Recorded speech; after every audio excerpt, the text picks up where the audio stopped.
Hello and welcome to How We Live Online. I'm Christina. I'm Joanna. And we're doing another video episode. Yay. We are in my parents' basement and it's really, really nice. It's beautiful. Don't worry, they won't be hurt because they won't listen to this. And they also think it looks a little bit like a furniture store down here. That's the joke.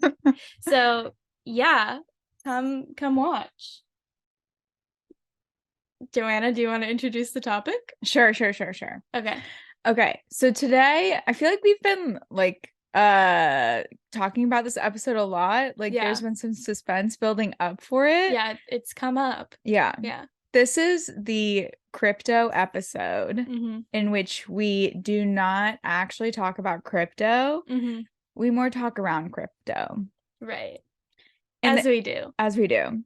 And I feel like, I don't know if you feel like this, Christina, but I think one of the things that I was sort of thinking about when I was thinking about this episode was like trying to understand why I don't like crypto. Right. Or why I'm not interested in crypto. Yeah. Why isn't crypto for me? Because it kind of feels like it's for the boys. Right. But I even took a blockchain class in school. Do you remember that? Yeah. Yeah. And then you explained the blockchain to me countless times. Right. Still don't get it. Right. So that's what I was also trying to think about. I was like, do I really, because I am interested in like the technology, right? Obviously I took that class, but I don't really care about crypto. Right. And why is that? Yeah. Crypto to me, I don't like to play games. I don't like to bet. Yeah. I don't have a lot of money. And I don't want to play. I don't like to play with my money. Yeah. But also I don't have enough money to play with, I think. Right. So I'm not interested in crypto. Yeah. Yeah. I think that some of those themes I think were things I was thinking about during the Hi, Maya. My bestie Maya is here because she is leaving tomorrow and I wanted to see her. But Joanna and I have to record, so. Okay. Do you want to? Can I be a guest? Yeah. Wow. Fun. Maya's gonna be a guest. You have no idea what this episode's about. No, but I think you're a good person for it. No, because you're a woman in STEM. Yeah. STEM. Okay. Can I do shout outs? Yeah. Yeah. Yeah, just use our platform to promote whatever you want, Maya. Go for it. Maya, your skin looks amazing. Thank you so much. I put a layer of Aquaphor on. Just want to say hi to my people out there. Shout out SJ Robs. Hey. Shout out Brian. Love you, baby. Okay, that's all. Thanks for listening. Okay. Long time listener, first time caller. So I'm so excited to be here. You need a stool. Okay, yeah. Let me find something. Okay. I don't know what it. Perfect. Oh, the little red thing. The recumbent Maya lady is pulling up a chair. We were just introing the episode, Maya. Oh, so perfect timing? Yeah, perfect timing. I just set up this phone, so I don't know how to use it. Okay. So I might be touching it too much, but my notes are on here too. I'm happy for you that you have a new working phone. Thank you. Yeah, listeners, for the saga of my phone, maybe it's finished as of today. Maybe. What kind of phone is that? It's an iPhone 11 Pro, but it was gifted to me. The person died. Oh. And then I enhanced the phone, but then I couldn't when I first tried to set it up, it was blacklisted. So I tried to use it and they were like, you can't use it, it's on the blacklist. But then I tried to set it up again today and they were like, yeah, it works. So I don't know. I'm happy for you. I am happy too as well. Okay, Maya, also as you contribute, you have to speak up because you're far away and the mic is pointing this way. Okay, I'm here. Okay. I'll just be in the background. Okay, yeah, just, it's good because I was saying that the chair behind you is really ugly. Oh, thank God. So Maya's blocking it now. All right. Okay. So the topic is crypto. Okay. But not crypto. It's crypto. Why don't we like crypto / technology and masculinity? Ugh. All this stuff is coming to a head in this conversation. Yeah. Perfect. Okay. Right. Are you interested in crypto? A little bit. I was involved with it back in 2017 Right. for reasons Yeah. that got me in trouble. You know what's really interesting about that reminds me of a story about a friend. I have a friend who bought a bunch of fake IDs with crypto. And that is how I know a lot of people used crypto when we were in high school / early college, is that they used it to buy things that they were not supposed to buy on the internet. Yeah. If only they had kept all of their crypto for now. And they weren't scared about having used it. Yeah, well, sucks for them. That rando. But yeah, I mean, I don't really talk to them anymore, so. Thank God. Yeah. Idiot. Stupid freaking idiot. Okay. So I want to disclaim one thing, just in general, because I feel like I've also had this conversation with different people, and like, there's a lot of defensiveness around some of these ideas. Yeah. I just want to say, like, we're open-minded. We're talking in abstracts, right? Of course. We're not talking about, if I say men, I'm not talking about any man. I'm talking about men in the abstract. Okay, let's open our minds for this. Right. This is also might be like a binary conversation, women and men, but really, we know there's a lot more, but I guess like just masculine. There's an undeniable masculine energy to a lot of, like, just tech jobs are full of men. And then also like just to crypto. Like, I feel like it is something that crypto bros, that's a phrase people, discuss it. So yeah. And then my last thing I was going to say is that, like, the intersectionality is not, like, really, I think, at least from my cursory research for the podcast, right? Obviously I could have presented probably much more in-depth research to y'all right now, but like, it's not what's coming up readily available. So that it's probably going to be flat discussion for this, but I think that will sort of point to some of my auspicions, my recommendations, how I see the future of crypto going, or what I would like to see from crypto will address some of those things. Okay. So let me get into it. Right. I was thinking about this in really two ways, right? Because my question was, why don't I find crypto more interesting? So I was thinking about it from like a financial and a technology perspective, right? Because crypto is kind of like the intersection of those two things. So I did some research on like the history of women in financial institutions.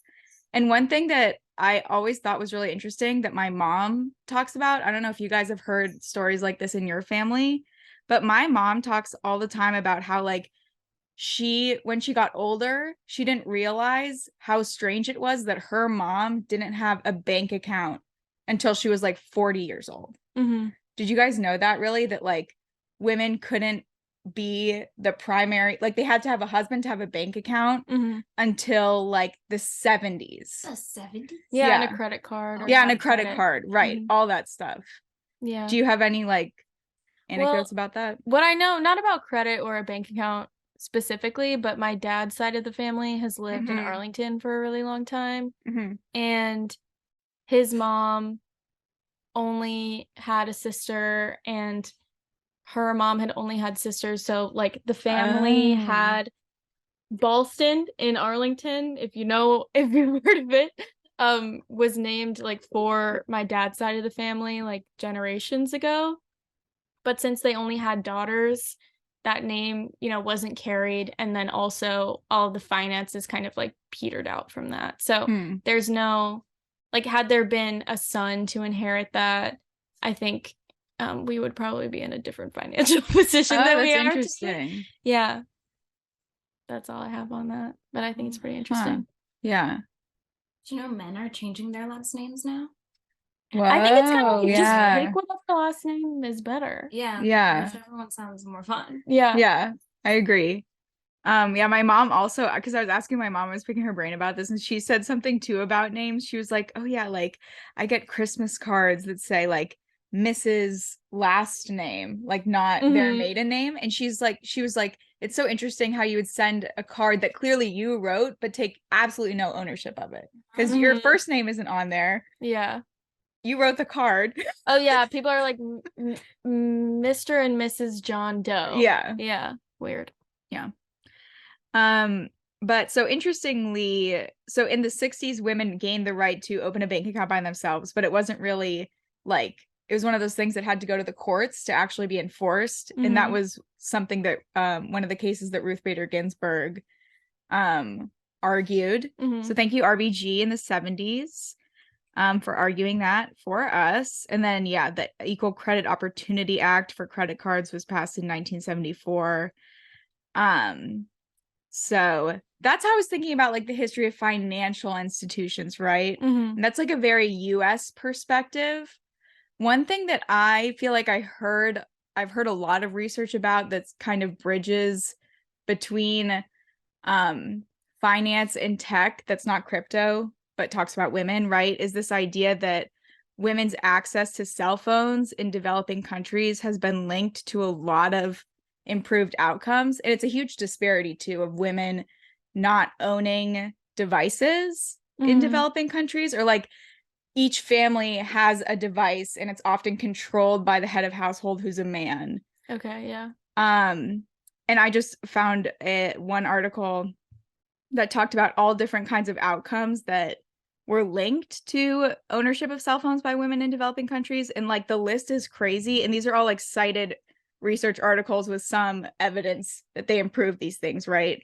So cell phones help women gain employment, enhance their earnings, reduce barriers to communication and information research, develop independence, increase economic power, and participate in decision making domestically, as well as like better reproductive outcomes from ownership of cell phones. Whoa. Yeah, like you can make plan your own visits and right. Like shit is happening. Yeah. Like, oh. Yeah. It's just like connected to like having more information. Yeah. More information, and like more access. communication. Yeah. More resources. Right. Yeah. Okay. So that was what I had to say about like finance. Now we're going to talk about technology. Okay. See. Why is, and this is where like I feel like I've had like, and I would really like to hear more of your thoughts, especially Maya's thoughts. Like, why? Because like to me, oh my goodness, I'm here. Yeah. Like there is like, why is the idea that like, because if I tell you, so I just presented this information to you guys, right? Yeah. And maybe you thought before that like the financial institution was like for men. I don't know. Maybe you didn't. Maybe you thought it was equal. I'm not sure. But I feel like based on that evidence, you're like, obviously that's a system set up for men. Yeah. It literally only included women fully like not that long ago. Yeah. But then like there's technology, which I feel like people are less, like it's less easy to make that connection or like leap, or people just don't agree that like technology or the technologies, institutions of technology, are they set up for men? Why does it feel like they are? Why might it feel like they're not? Yeah. Just a question I kind of have. Yeah. I mean, I have a friend who is an engineer. Yeah. Of some sort, or whatever you are. A researcher. I'm actually a physicist now. Okay, yeah, but before. New title. I did get a new title. Physicist. Okay. But what were you before? Okay, well, my background is in engineering physics. Okay, so it's like applied design. Fun. No. But I'm not yeah, wrong. it was still very like lot of men, boys. Right. Boys, men, boys. But yeah, it's definitely all of this field, all of technology stuff. Right. Was definitely male dominated. And Yeah. Still male dominated. Yeah. But when was the first female astronaut? Do you know? Dude, I don't know. Okay, I I'm don't know. sorry. Sally Ride? Was it Sally Ride? I don't know. Yeah. Well, I think that if we get to a socializing aspect of it, think about children's toys, children's games, and like what boys are encouraged to play with versus what girls are encouraged to play with, like dolls versus trucks and puzzles and Legos, like just putting things together and problem solving in that kind of way. There's that socialization of it. And also just like, I think there are so many, and I'm sure we'll get to it, like personas and personalities in tech that are male Yeah. and are thought of as heroes in a way, like Steve Jobs, Elon Musk. Oh, what the hell is that Facebook guy's name? Bezos. No. Wait, sorry. Zuckerberg. Mark Zuckerberg. Jeffrey Bezos. Yeah. Amazon. Amazon. Yeah. Yeah. Buzz Aldrin. Yeah. That's an astronaut. That's an astronaut. That's an astronaut. Yeah, that's a guy on the moon. Yes. That was real. I'm not sure. A new episode. Yeah. Yeah, so I mean it's a socializing thing and then also representation thing, but those things I think happen because I mean men have historically run so many institutions like that. Yeah. I mean, I wish I had something smarter to say about it, but that's all my thought. No, those are literally the same things I researched. Like, so I think the tangent on the games for girls and the toys was something we keep talking about like throughout the season. Yeah. Right. And the one we keep referencing is Girl Tech. So Cool and Connected. Did you have Girl Tech? What kind of stuff did they have? They had okay, so I think the most famous thing they had is the password journal. Yes. Password journal. Yes, but they had so many other things. They had like your secrets locked away. Yeah. It was like voice recognition. Yeah. Oh my god. God. It was like Maya, welcome. Da, da, da. I had one, but I remember someone close to me. I had Fun. That was it. Yeah. Joanna and Maya went to the same elementary school, right? Same elementary school. We were It besties in runs kindergarten. deep. And then Maya got bullied. By who? I don't know by who though. By Joanna. I guess some people's identities are secret and other people's aren't in this circle. Okay, we're fine now. Yeah, it's good. But yeah, no, I kept my gizmos in my password journal. So remember that. Yeah. Gizmos were like these little yarn guys. Tiny little yarn figurines with googly eyes glued on. Yeah. And you got them at what? You would get them? Grade? Yeah, in like second and third grade for like good things. Yeah, we get a gizmo. Yeah. And you had just had so many. You had to keep them locked away. But then I couldn't get back into them. Oh. It worked on like voice recognition. So like it didn't have a backup key or something. Did you have names and stuff for them? The gizmos? Yeah. Probably. Okay, mine all had personalities and names. Dang. Well, I love that. Name one. You get name one personality. Oh, you do know. You know. I remember playing with them in like a pop-up storybook. Ooh. That's cool. Because it was like a 3D world. Yeah. You're a 3D gizmo. 3D gizmo in a 3D world. But Girl Tech. Awesome. Yeah. If you want to learn more about Girl Tech / if you are interested in any like nostalgic toys or games like Pixel Chicks, I know Alexis Dorsey, best friend of the pod, really wanted us to talk about Pixel Chicks. Okay. This is our mention of Pixel Chicks. Did you guys have Pixel Chicks? No. It's ringing a bell. It was like the little women, the little women. They each had like a house. Okay. And so you played with your Pixel Chick in her house, but they could like connect together. Yeah, Is it like seeing in your head? The little Tamagotchi, what is that? It was like a Tamagotchi, yeah.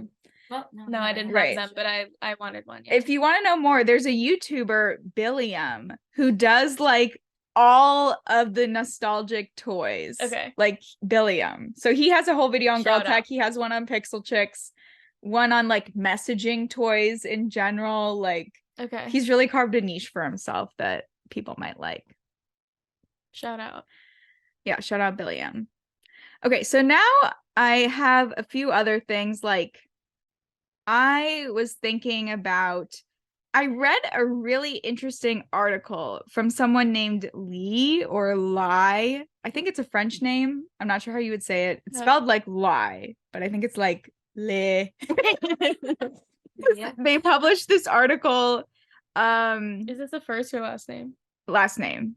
In 1995 in the European Journal of Women's Studies about this intersection of technology and masculinity. And I thought it was just a really great read, especially like from a beginner women's studies, like feminism perspective. Like she really introed a lot of the topics well, and then had this really interesting discussion. I think wait, hold on. Okay. I'd just like to know. Yeah. Lee. Oh, Lee. It is Lee. Indonesian Okay. Lee. is the origin. Okay. According to this YouTube thing. We'll see. Let's okay. just go with Lee. Okay, Lee. Okay, so like in this article, they present these interviews in the 1990s at like an unnamed company. So they're like anonymous interviews, right? And they talk about, they interview people to understand, like men and women who work at this, you know, just any regular company where people have desk jobs or people do like filing, whatever.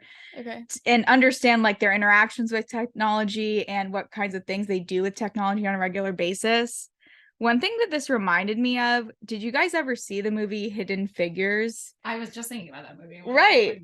Yes, yeah. I love that movie. It's great. It is a great movie. And I feel like it's something that we don't. Oh, I didn't watch it. Yeah. But I know what it is. Yeah. It's like it's the women who worked at NASA. And it's really interesting to think about, like, even the word computer is somebody who does computations, right? That's the word, that's the root of that word. And the original computers were women who were like the ones in like scribes. Right, scribes and typists, right? Those are the things I've written down that like, it's interesting to me that like, because I do have like a battle in my head of like, why does technology seem masculine? But then also there are these things that are true, that like the original computers were women, typists were women, like women were interacting with technology way more than men. And these, in the article from Lee, was really interesting the way she kind of theorized that this was, because she saw a lot of the same patterns, that like the men would say like, oh, ask her what the computer does, or and the women were like, yeah, they don't really, like, they just know the function of the computer, but they don't know like about the computer. Yeah. And Lee had this really interesting idea that maybe it was something about like, to men, technology, since they are like a lot of times the original creators of technology, they understand mechanical technology a lot more intuitively. So like they look at something and they're like, this is technology because I can see how it works. I can take it apart and I can feel it, right? But when it comes to something more abstract, like even word processing on a computer, they're like just less interested because they can't see how it works.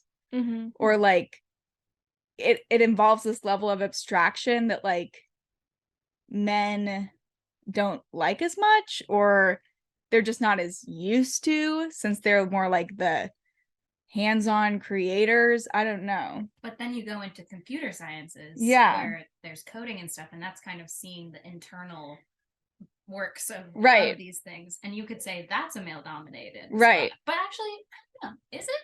Oh yeah, I think it is. But no, that's exactly what I was thinking too, that like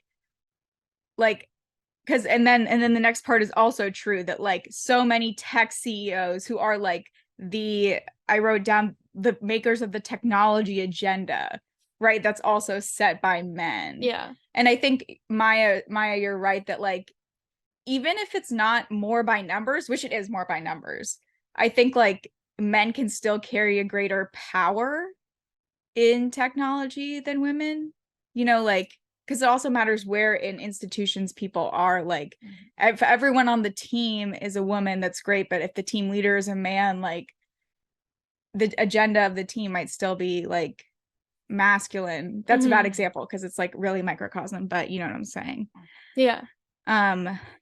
So yeah, do you guys have any thoughts about that? Because I'm going to start to get to answering why I think crypto is boring, really. Okay. Okay.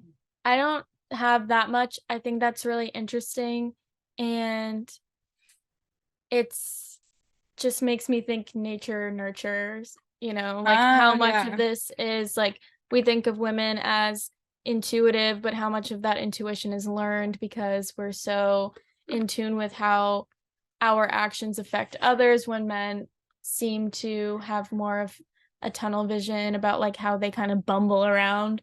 And I mean, I don't mean that to be critical at all. I think it's just something that I've observed in my own like interpersonal relationships, and also something that I have learned in like, college sociology classes. Like there is a reason why your mom can tell you're sick before your dad can, or something like that.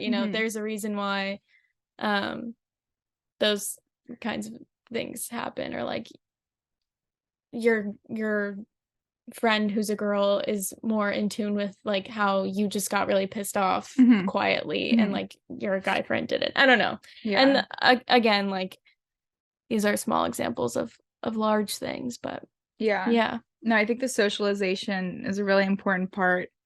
And I kept like, I don't know why the way I was asking the question to myself was like, is technology inherently masculine? Which like obviously it's not. So like it is all like contextual and societal and social. Yeah. Which I think is like maybe part of why people are like, oh, of course technology isn't masculine or feminine. Like anyone can use technology, which actually isn't true all the time, right? Like a lot of technology isn't like accessible to everyone. Like also, not everyone can use technology. And it just reminds me of the thing you say all the time, which is like people think of AI or as like computer generated stuff as being without bias when they're man-made things that like are made by people with bias. So it's the same thing as that. Like there's no way that this can't have a masculine skew to it, even if it's not inherently masculine. I mean, like nothing is really inherently masculine to me. I guess that's what I think about it, but yeah, that makes sense. Yeah. Okay. It's like it will have a bias if it is made by people. Right. No, I mean like if technology existed, I don't know, let's say Python, if it were made out of thin air and it existed in a vacuum, like that's a processing system or whatever it's called, a language that like isn't masculine. But because it was made by people, and I'm like I think it's made by men. We can Google it. But like then it has like these masculine biases. Why wouldn't it? Yeah. Like we're all people in the world making stuff. That's how I think of it. I think another thing that like I didn't know how to like search for this to like research it, but like so much of technology is design. Yeah. Like more than other things. Like the comparison I was making was financial institutions, right? Like or even like feminine profession, like feminine pink collar professions, like don't necessarily have to do with design. Like that's even though we think of design as kind of a feminine thing. Yeah. Like those jobs are caretaking jobs. So I don't know. And then like you think of architects, and I usually picture men. But then interior design, I think of women. I don't know. But I think also just like design in general allows for more of the bias. Why? Because when you're designing something, you have to make decisions that, as opposed to what other word would you use? I'm just saying like as like to create, to design. As opposed to other like technology, I think is as opposed to building, because the designer designs it and someone else builds it. Like maybe. Truly like starting from the root of the thing. Instead of like,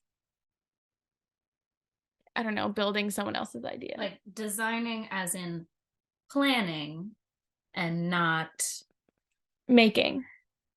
Okay. Because like Or executing. or if you're thinking, why are we doing this right now? I'm getting I don't know. confused. I'm not. But like if you think about art, like you design a mug and then you make the mug, but you could design the mug and give it to another potter and they could make the mug. Or you could make a mug based off of Another design. Yeah. Yeah. I do pottery. This pottery metaphor, so Maya gets it. Yeah. I was like, the seed grows. I don't know. We're getting truly. Yeah. No, that was bad. into That was something. Like I semantics. said, I didn't know how to research because maybe it's something I have to research, but I thought it could be something. I guess it would be like feminist takes on STEM, whatever. Well, Yeah, like, okay. engineering is design, Right. but not all design is engineering. No, design. Well, no, Yeah. not all design is engineering, but No. all engineering is design. What Yeah. Maybe. what design isn't engineering, would you say? Like Art. art, like 2D art. Yeah. 2D art. 2D. 2D. Or 2D. I don't know. It depends. Totally, right? Yeah. That's I mean, fine. yeah. Like how engineering are we talking? Because yeah, like literal like pressure, like all that. Like I mean, it's Yeah. true. Like There's a mechanic. materials, Oh, God. viscosity. Isn't everything physics too? Wow. Everything is physics. TSA artists, you're engineers now. Women in STEAM. Steam. All right, it does. I guess we cracked steam. No, we did crack STEAM. Finally. Yeah. Okay. Okay, so I'll get into why I think I don't like crypto. Okay. Okay. So I'm gonna have to talk intersectional feminism. So Boo. sorry guys. So sorry. Okay. That was a joke, guys. So I love it. specifically this idea of like working from the margins in or like the margins. Okay, so what are the margins?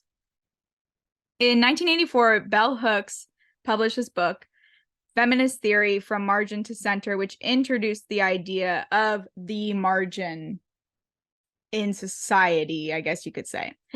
But the idea is that, you know, there are these dimensions of race, sex, class, you know, more, right? Multidimensional, that aren't always present in discussions of things like feminism or, you know, other kinds of social movements the idea is they don't include everyone, particularly people on the margins, because it's kind of a flat discussion, you know, like, so the case in feminism is, I mean, particularly what Bell Hooks was critiquing in the beginning of the book is Betty Friedan's idea of the feminine mystique, which is a classically very flat discussion of feminism.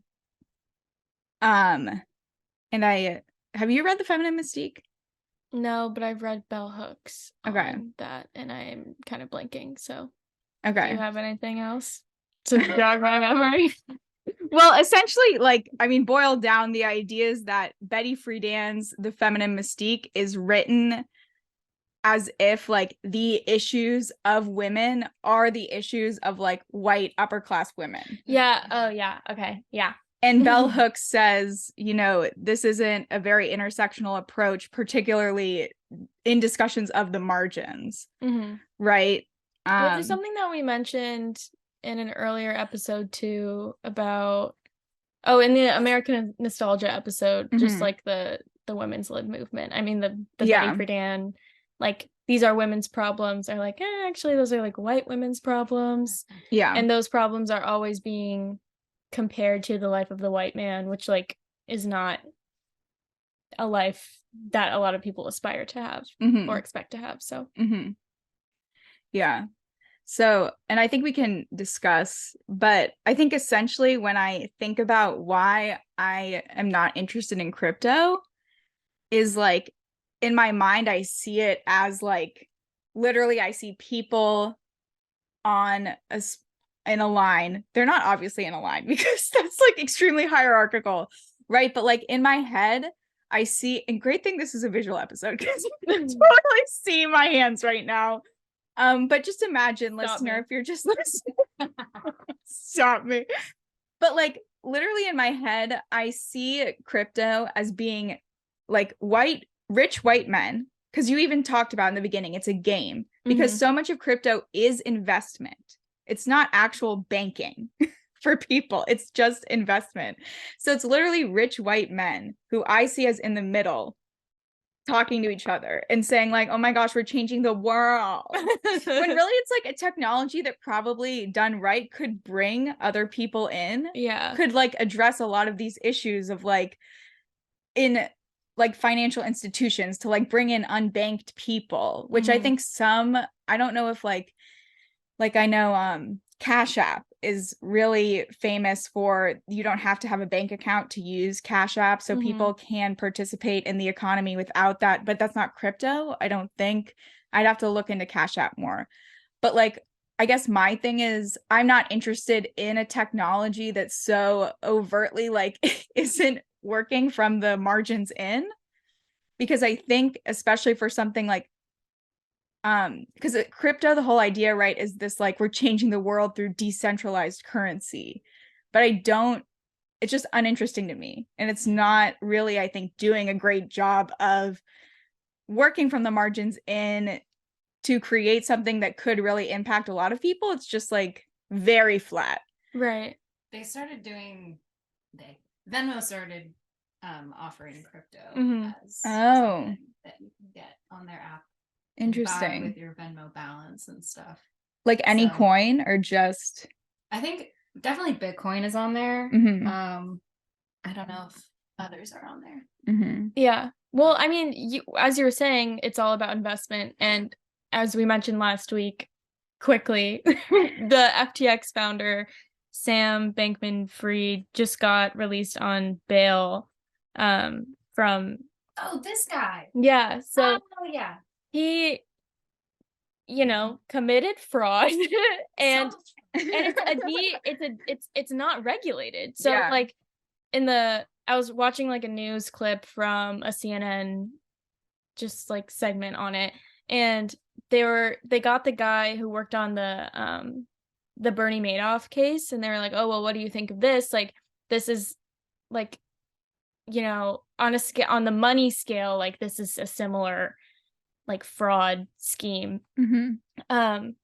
And I forget the name of the attorney, but essentially he was saying like, this isn't a very complicated scheme because it's unregulated. Like, people gave him the money and then he did whatever he wanted with it, essentially, because there are no rules surrounding that. And it's like, whereas like Bernie Madoff had to like fake all of this stuff to federal agents about the money that he was taking and what he was doing with it. Yeah. Whereas Sam Bankman-Fried kind of just like did whatever he wanted, I guess. And also I realized that the reason, like, one of the issues about him, people have been talking about like, oh, well, why would you release him on bail when he's like, schemed so many people? And then I learned from this news clip that like being released on bail is from the 8th Amendment that basically says you're innocent until proven guilty, and then you can be released on bail if you can't afford it. If you can afford it, and also if you are not a threat to society. Yeah. So that's why people who commit white collar crimes can't afford to not rot in jail, because they are not considered to be dangerous, even though like they've caused a lot of harm, just financial harm, not like they're not killing people, obviously. Yeah. We know of. Yeah. That's a good thing to clarify. We on the pod are pro innocent until proven guilty. We don't think nobody should have bail. We think everybody should have bail. Yeah. That's the thing. Equitable. Did you guys donate to a bail fund? I hope you did. Yeah. So that's on him, I guess. And now he's staying at his parents' house. He's detained there in Palo Alto or whatever, somewhere nice in California. Good for him. Yeah, so it's just an unregulated sphere. And I don't want that freaks me out, because the Bernie Madoff people like had insurance on their investments and all of these people didn't. So it really is just playing with money. It's playing and it's very volatile. And you just don't know what's gonna happen. It's like not backed by anything. No. Yeah. It's like, what? I know. It's like, what are the laws? The computers are just mining. Yeah. You know, the computers are just mining. How much power it takes to run all these systems? So much. Yeah. What? Yeah. Did you guys know that mining is just like mining Bitcoin is just making computers solve equations for hours and hours and hours and hours and hours. It costs so much energy, and then they solve the equations, and then the Bitcoin is connected. But what equations are they solving? That's how like it's like these. Okay, I'll have to go back to my blockchain class.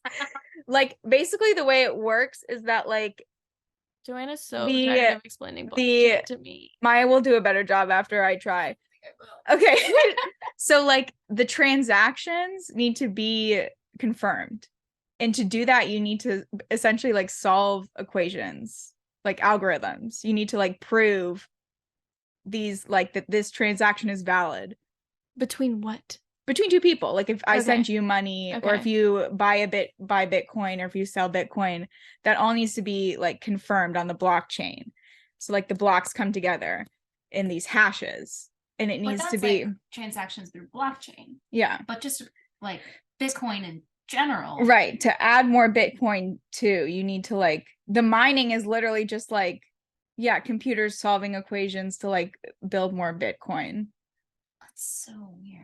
Yeah. I didn't even know. Because it needs to like cost something to like produce the Bitcoin, but then there's also like a finite amount of Bitcoins. Like they were like, there's only ever going to be this many Bitcoins. I know. It was like the peak was like super high. Yeah, it's really high. That's why. Like even if we were talking about money, I still wouldn't get it. You know what I mean? Like it's just so abstract to me either way. And the fact that it's like not tangible makes my brain itch. Yeah. And so the blockchain is what it goes through, and then also is a receipt, right? And then this whole decentralized thing, which maybe like in the creative sphere, I can talk about that more when we do the indie pub. We're going to do an episode about indie publications. But yeah, it's a huge, there's like this movement of creators who want to only be putting out their work on like a Web3 platform in which you only operate with decentralized money or whatever. You only operate with crypto so that you can make more money doing your art. But again, like, I don't trust that. And like, I guess it does like take away from the institutions being the ones who decide like what art is valuable and what can be monetized. And I think it's a really interesting thing.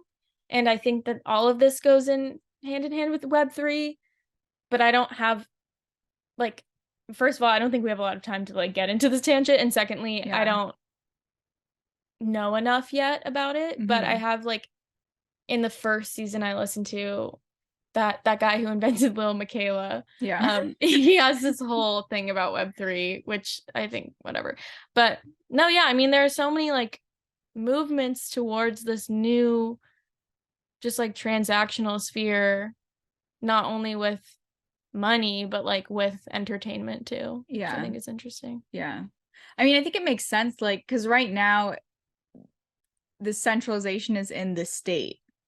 So like we can have some trust in the state, but obviously we can have a lot of not trust in the state. The state also obviously made all those laws that like forbid women from accessing financial institutions in the first place. But then to me, like the institutions creating decentralized currency are not, I don't, like you just said, I don't trust them anymore, even though it's decentralized. Like, so I wonder if we would one day get to a point where like it's decentralized, but also you feel like you have trust, because right now I don't think we have both of those. No, I don't have trust in either system. It's kind of just like I know the way that one works. I mean, there have been precedents set. Presidents. Like decentralized money is unprecedented. And we have all of this history of using this kind of money. And I wouldn't say I'm very financially literate, but I would say that I'm going to stick to what I know with that for now. And maybe I won't get rich quick. Okay, but you can turn your Bitcoin into real money, or dollars. Yeah, if you sell it and have someone to buy it with money. Okay. That's the go. Right. Okay. But like, I wish I had done research. Not a chance, Maya. You got me by surprise. But like, do you know the history of it? Like, why it was made? Why Bitcoin was made? Yeah. Or did we already talk about that? No. That's a good question. I think, like, from my first knowledge of it, it was like for underground purchases. Yeah. And because it can be hard to track. Right. Or something. But I don't really know. Which I think that that's true, but also I think that like it, for at least for like high level federal crimes or like international crimes, they have been able to track, like they specifically are able to track people because they use Bitcoin. Oh. Right. Oh. But like for medium to low level crimes, I think, that's true. Like for the resources of some. I sound like a criminal. Okay, it was invented in like 2008 Nobody or knows who 2010. invented it. Yeah. Yeah, it's the fake name of the person is Satoshi Nakamoto. Yeah, he's an anonymous dude. Or dudette. Right. He created it to take financial control back from financial elites, giving ordinary people a chance to take part in a decentralized financial system. And then not backed by. Right. And it's not globally recognized yet. It's like used globally. I feel like it's a lot of the upper class who are interested in investment opportunities, who are interested in this. And to me, it's like just so silly. It's like being whipped up for these people. But it's like, what about something?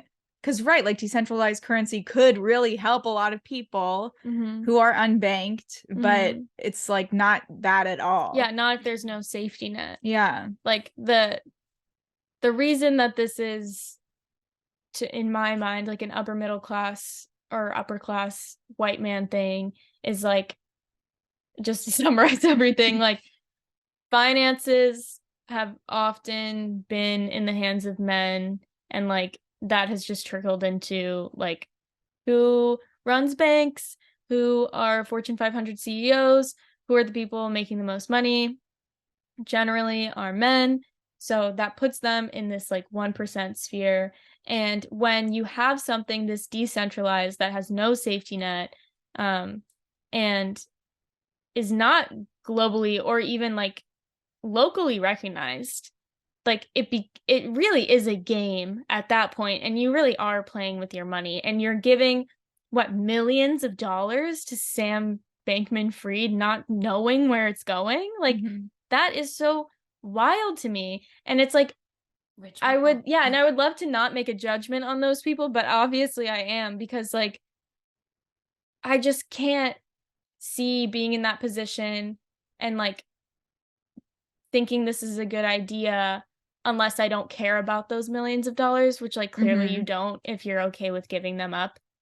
And obviously a bunch of people are pissed because they were frauded, but I mean, sorry, what do you expect? Like you're playing with fire in that way.